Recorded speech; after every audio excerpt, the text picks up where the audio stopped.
Bonsoir à tous, ravi de vous retrouver pour le 19h. Voici les titres de l'actualité. Au Palais Royal de Fès, Sa Majesté le roi Mohamed VI reçoit Abdeltaf Jouahri Wali Bank El Maghrib qui a présenté au souverain le rapport annuel de la Banque centrale.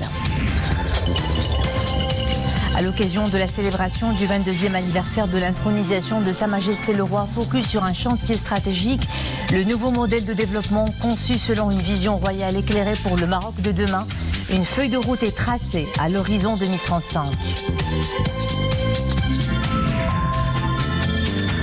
Autre initiative royale lancée dans un contexte pandémique, le plan de relance économique, un fonds stratégique est mis sur pied, le fonds Mohamed VI pour l'investissement, une bouffée d'oxygène pour les opérateurs économiques en vue de soutenir la productivité de l'entreprise et la préservation des emplois.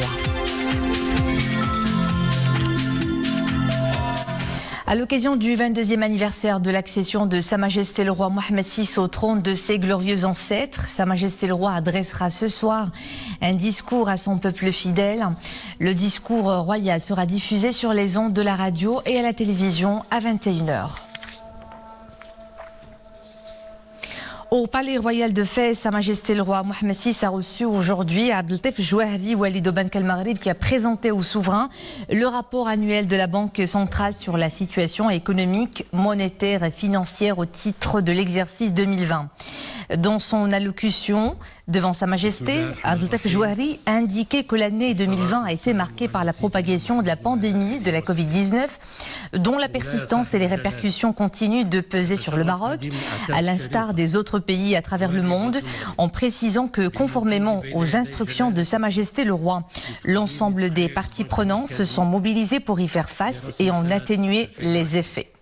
Le Wali de Bank El Maghrib a indiqué que le déficit du compte courant est revenu à 1,5% du PIB, résultat de la forte diminution des échanges extérieurs, alors que les avoirs officiels de réserve de Bank El Maghrib se sont renforcés pour atteindre l'équivalent de plus de 7 mois d'importation de biens et services, l'inflation s'étant quant à elle limitée à 0,7%. Abdeltaf Jouahri a également déclaré que grâce au leadership royal et au suivi étroit de Sa Majesté le Roi, le Maroc traverse la crise pandémique progressivement avec des avancées notables dans la campagne de vaccination et une nette reprise de l'économie. À l'occasion du 22e anniversaire de l'intronisation de Sa Majesté le roi Mohamed VI, le souverain a reçu des messages de vœux et de félicitations de nombreux chefs d'État, frères et amis et d'organisations multilatérales internationales dont les secrétaires généraux de l'ONU, de l'OCI et de la Ligue arabe. Dans ces messages, ils expriment leurs chaleureuses félicitations et leurs meilleurs vœux en cette heureuse occasion, implorant le Très-Haut de renouveler pareille occasion pour le souverain dans la santé, la quiétude et longue vie et pour le peuple marocain dans davantage de progrès et de prospérité. La célébration de la fête du trône est l'occasion de s'arrêter sur les nombreux chantiers lancés par Sa Majesté le Roi depuis son intronisation. Parmi ces chantiers, le nouveau modèle de développement, un cap voulu est tracé par le souverain. Le royaume prend un nouveau virage et se dote d'une feuille de route à l'horizon 2035. Mohamed Aïtlishker.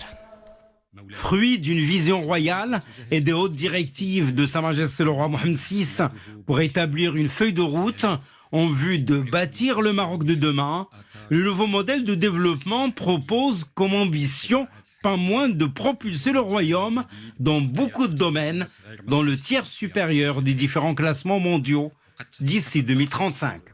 Le rapport est construit autour d'une ambition à l'horizon 2035, mais aussi d'un chemin et d'un référentiel de développement permettant de rendre cette ambition crédible et concrète sur le terrain, au service de l'ensemble des citoyens.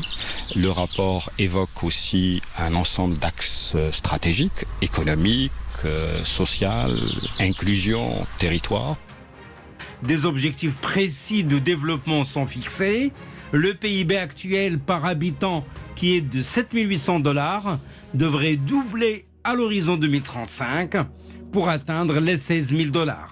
Ceci permettrait de hisser le Maroc au niveau des pays à revenus intermédiaires supérieurs, une ambition compatible avec un rythme de croissance accéléré 6% en moyenne annuellement, contre 3% seulement actuellement. Sur le plan de l'éducation-enseignement, le nouveau modèle de développement devrait permettre la maîtrise des apprentissages de base à la fin du cycle primaire pour plus de 90% des élèves. Dans le domaine de la santé, le nombre de médecins par habitant devrait atteindre les normes de l'OMS, soit quelques 23 médecins pour 10 000 habitants. Et sur les plans économiques et social, la valeur ajoutée industrielle de moyenne et haute technologie devrait augmenter de 28% actuellement à 50% en 2035. La part de l'emploi informel devrait être réduite à 20%. Le nombre de sociétés cotées en bourse passera de 76 actuellement à 300 à l'horizon 2035. Le nombre des jeunes entreprises à croissance rapide s'élèvera de 1000 environ actuellement à 3000 en 2035. Le taux de participation des femmes s'élèvera à 45% contre 22% actuellement. Et pour couronner le tout, un taux de satisfaction des citoyens envers l'administration et les services publics qui sera de plus de 80%. Bref, le nouveau modèle de développement ambitionne de bâtir et l'échafaudage et les moteurs de propulsion pour le Maroc de demain. Et dans un contexte pandémique, la relance économique est sur toutes les lèvres. Là encore, les hautes orientations de Sa Majesté le roi Mohammed VI ont permis une riposte rapide et efficace. Le souverain décrète dès le début de la crise sanitaire la mobilisation générale. Un plan de relance est annoncé. Objectif, soutenir les secteurs productifs, créer des emplois et préserver les sources de revenus. Une série de mesures ont accompagné ce plan stratégique. Nous le verrons avec Abdelhamid Jebran, Mehdi Chtaibi, Youssef Mziani et Oumema Ramdi. 1 an et demi de pandémie, 1 an et demi d'agonie pour l'économie mondiale. Dans ce contexte inédit, le Maroc a su se différencier, maintenir en marche la roue économique et préserver l'emploi. Un défi relevé haut la main, le Maroc s'est démarqué au plan mondial. Les investisseurs étrangers continuent, malgré la crise sanitaire, d'être séduits par le climat d'investissement. Un exploit sur tous les lèvres, fruit d'une vision éclairée de Sa Majesté le roi Mohammed VI. Octobre 2020, les hautes orientations de Sa Majesté le roi Mohammed VI ont permis une riposte rapide et efficace. Dès le début de la crise sanitaire, le souverain décrète la mobilisation générale. Un plan de relance est annoncé. Nous plaçons le plan de relance économique en tête des priorités de l'étape actuelle. De ce fait, ce plan vise à soutenir les secteurs productifs, notamment le tissu des petites et moyennes entreprises. Il a pour objet de rehausser leur capacité à investir, à créer des emplois et à préserver les sources de revenus.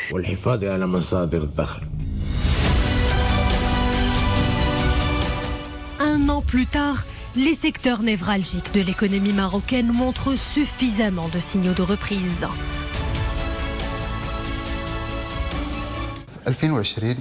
Pour l'année 2020, les investissements économiques étaient plutôt stables. C'est un exploit au vu du contexte assez spécial imposé par la crise sanitaire.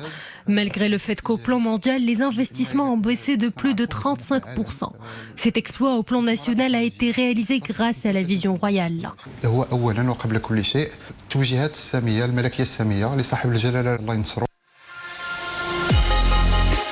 Éclairé et surtout avant-gardiste, la vision royale a incité tout l'écosystème économique à se dépasser, faire preuve de beaucoup de flexibilité, se réinventer pour attirer les investisseurs.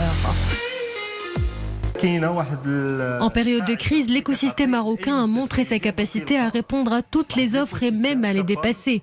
S'il y a une chose que l'on peut déduire des chiffres de l'économie marocaine pour 2020, c'est bel et bien la confiance que mettent les investisseurs étrangers dans notre écosystème et en nos infrastructures. La main-d'œuvre marocaine est un atout majeur de notre économie. Efficace et experte, elle a réussi à charmer les investisseurs étrangers en une période très critique.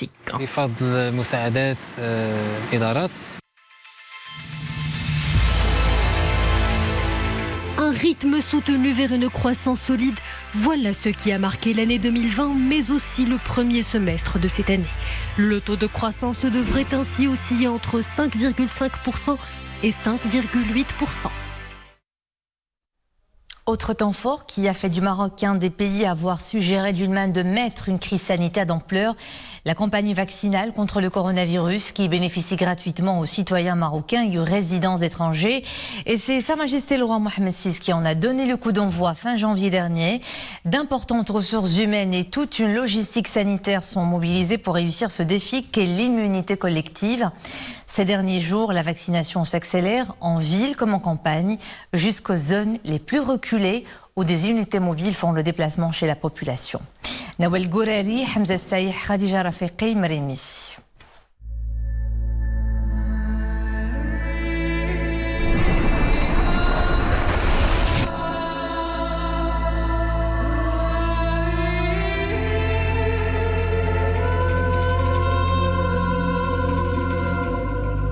En pleine course universelle pour le vaccin, la bataille s'individualise et prend le pas sur la solidarité internationale.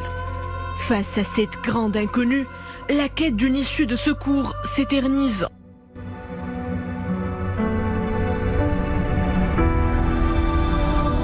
Après des mois d'attente, voici enfin les fameuses cargaisons atterrir sur le sol du royaume.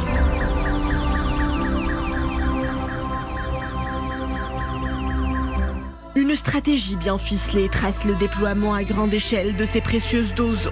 Le défi est de taille, desservir la totalité du territoire national, y compris les zones les plus reculées.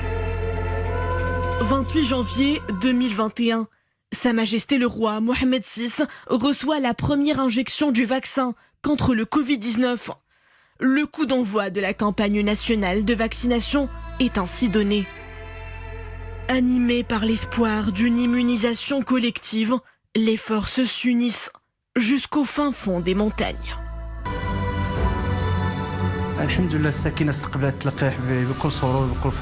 Les habitants ont accueilli cette campagne de vaccination avec beaucoup d'enthousiasme. Tous sont heureux de se faire vacciner. La plupart d'entre eux ont déjà reçu leur première dose et beaucoup même la deuxième.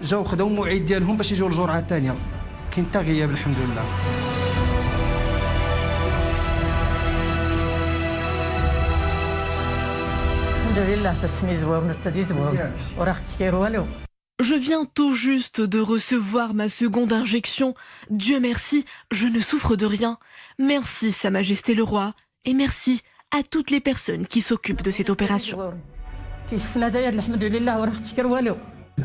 J'ai reçu il y a quelques jours la première dose sans ressentir le moindre effet secondaire. Aujourd'hui, c'est mon rendez-vous de rappel. Les autorités locales sont à pied d'œuvre pour notre prise en charge.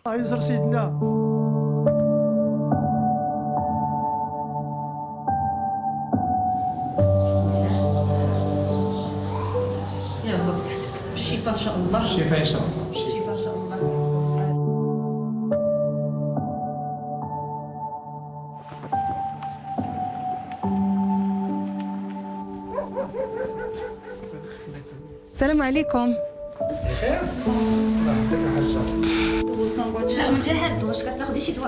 Vu son état de santé fragile, cette dame est incapable de se déplacer dans le centre de vaccination. Nous sommes donc une petite équipe à s'être dépêchée dans son domicile. Après un rapide examen de tension, du rythme cardiaque et une prise de température, elle est parfaitement éligible au vaccin.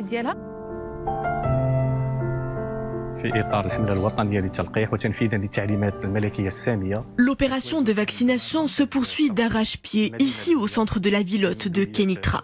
Nous enregistrons une forte affluence des jeunes. Les résultats de la vaccination sont jusque-là très satisfaisants.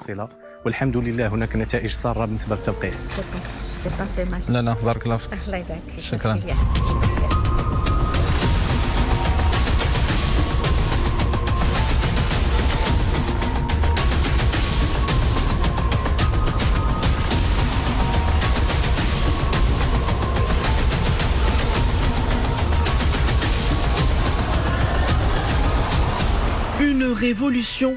La campagne de vaccination nationale s'illustre sur les plans régional et international. Le Maroc se trouve largement en avance. Plus de 38% de la population cible sont déjà vaccinés. Une avancée, fruit des hautes orientations royales et de mesures anticipatives marquées d'audace. C'est le récit d'une épopée nationale née au cœur d'une crise mondiale, dédiée à sauver des vies, relancer l'économie et tendre main forte aux voisins face à la rareté du vaccin. La situation épidémiologique demeure malheureusement des plus inquiétantes. Ce samedi encore, le bilan des contaminations flambe. 7529 nouveaux cas positifs et un triste record de décès. 53 personnes ont succombé au Covid. Les chiffres des cas actifs continuent leur envolée. 51 813. Les cas graves et critiques se chiffrent à 950. 117 patients ont été admis en réanimation en seulement 24 heures, dont 30 sont sous intubation. Et pendant ce temps, les chiffres de la vaccination s'accélèrent. 13 631 000 personnes ont bénéficié de la primo-injection et plus de 10 124 000 sont complètement immunisés. Et par les temps qui courent, la vigilance est notre unique chance pour éviter toute contamination au Covid. Certes, l'heure est aux vacances et aux farnientes, mais les mesures de prévention sont de rigueur. Le club des sports nautiques de Saïdia l'a compris. Tout un protocole sanitaire est mis en place pour la protection de tous ceux qui souhaitent faire un petit tour en jet ski ou une balade de kayak. Marie Messi. Plus de 800 anneaux pour bateaux de plaisance.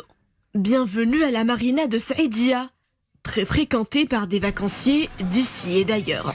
Mais cette saison, la plaisance est sous haute surveillance sanitaire.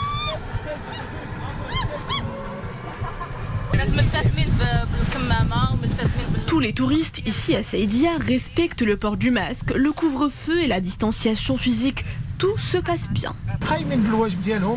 Les responsables font le nécessaire. Ils font respecter le port du masque, la désinfection par le gel et la distanciation physique. En tant que médecin, je fais appel à tous les touristes qui, en étant en plein air, pensent que le virus disparaît. Or, la protection doit être présente partout et tout le temps. Jet ski, kayak, randonnée en mer et parachute.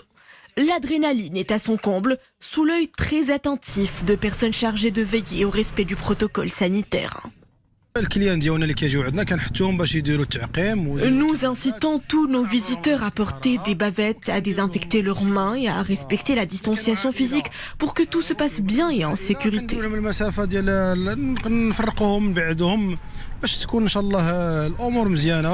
Sur les visages se lit cette forte envie de bien profiter des vacances estivales, mais dans le strict respect des normes de sécurité pour ne pas gâcher la fête.